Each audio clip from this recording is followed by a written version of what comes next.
Well, good morning. How's everybody? Okay, come on. You can do better than that. Come on. How's everybody this morning? There we go.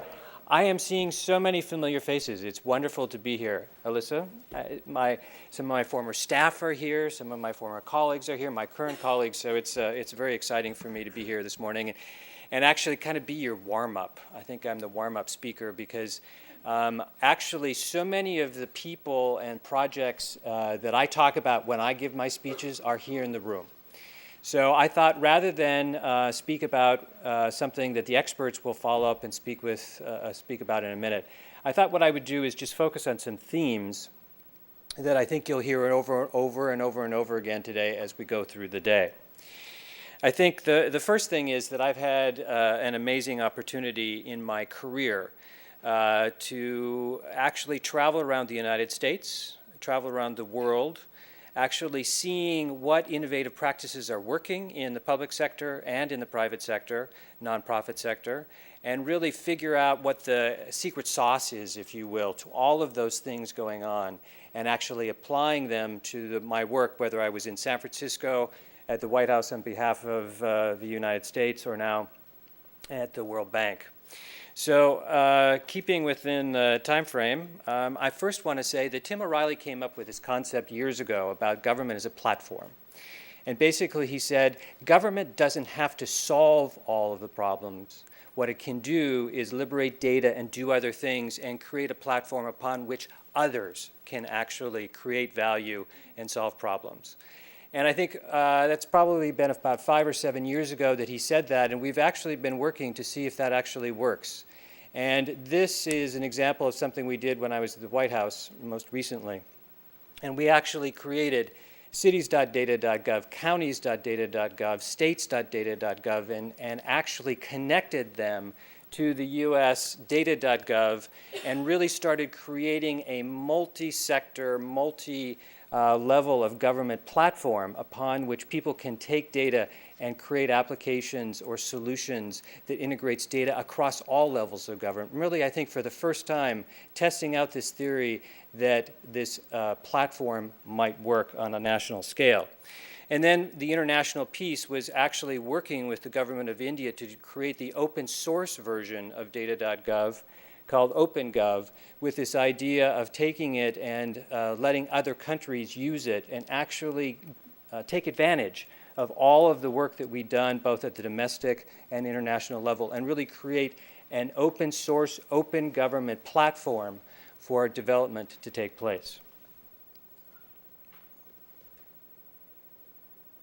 Whenever I go and travel, and especially now as I travel internationally, and I talk to a government official, there are about 4 or 5 things that every government official tells me they need, whether it's a mayor in San Francisco or a minister from Ghana. And these are the 4 things. And the fourth, the social policy change depends on the particular country, and it changes on which country you go to.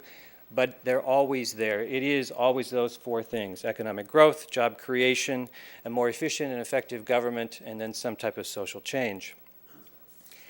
What I've learned about this actually succeeding is it all starts with access. When I was in San Francisco, we played with this issue, and we took fiber optic cabling and ran it to the poorest of the poor living in San Francisco to try to see what would happen if you gave 1 gig of access to the internet for free to the most disadvantaged, what would happen. And it was amazing what started to happen in San Francisco. And now that we're talking at the international level, my particular unit in the bank is actually, I like to say, lighting up Africa. Because Africa in large chunks Africans don't have access to the internet. And so what we did at the bank, and my team specifically did, is ran a cable on the, eastern side and connected massive amounts of citizens and cities and countries to the internet. And then likewise, we connected countries on the west coast of Africa to do the same thing. We oftentimes take for granted that we have access to the internet, and what I've learned is you gotta start here and you gotta make sure that you have access.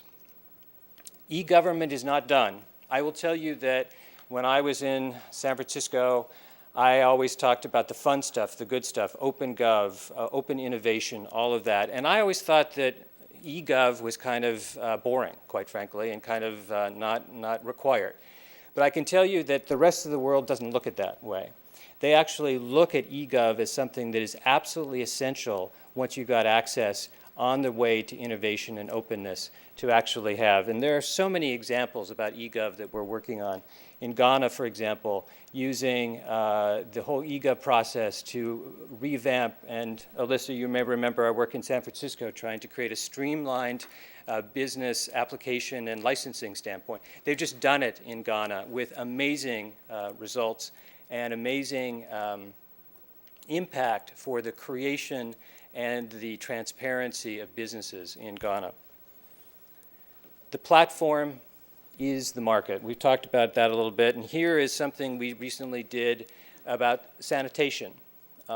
We ended up coming up with this concept that in sanitation and with hackathons, we oftentimes focus on the shiny app, the idea of what comes at the end of the process. What we've learned through our work is that actually the process is the outcome, and actually getting accurate problem statements is perhaps one of the most important things that can come out of the process. In this case, we came up with 132, and in the process have created this worldwide hackathon where we started a hack at home process and then actually moved into applications being built and competed, and those will be announced in March. And really what we're trying to test out here is not only whether governments can be a platform for change, but whether the bank itself can be a platform for change by actually bringing people together, releasing that data, the content, and having the value generation created. Customer is the approach. And here I'm going to go back to something from my days in the White House and the US government. We know that in the United States, the most recent mortgage crisis, a lot of it was around the fact that consumers didn't know what they were signing up for. They would sign these massive amounts of documents for their first home, just signing and not realizing what they were doing, and they signed up for much, much more debt than they could possibly service. So the Consumer Financial Protection Board actually decided to try something different. Rather than doing a traditional government approach of designing a form and then letting people use it or mandating that they use it, we actually designed two forms and then put it out on the web and said, which form do you like better? And tell us why you didn't like the other one. And as a result of that customer's approach project, we were able to design a form that much better reflects the needs of the industry and also the needs of the consumer, and actually improve the process tremendously. Lastly, I want to say the community is the capacity. I'm a city guy, so I wanted to talk a little bit about all of what the cities are doing, and I can't focus on San Francisco all the time, so I wanted to focus on New York City for a minute, and just say that we are indeed reinventing cities, and I look forward to hearing the whole table discussion about cities and what the data that's going on there. But I really think the last thing I'll say is that we are using data to predict the present and predict the future. In Nigeria, this is a real picture of people's applications for birth certificates. Obviously, a process in need of change. And very simple action was taken by the introduction of a cell phone and rapid SMS to allow for tracking the folks who were supposed to go out across the country and find the people, the children who were being born, and register them. August 2011 was the success rate of those people. In September 11th, you see all of the people that were being captured simply because we were now tracking those particular people in the government who were going out to find the people who were being born, and using the cell phones, we just called them and said, you're not tracking. And as a result of that very simple step, we move from the left to the right and figure out how actually to capture and revitalize a particular product or service. Predicting the future, my friends in Chicago and my friends in New York are doing amazing things, comparing different data sets in order to predict the future and therefore have policymaking move in from the very beginning and predict the change. So, in a very quick 10 minutes, I wanted to just introduce you to some of the themes that I think you will hear about more today, we will build on.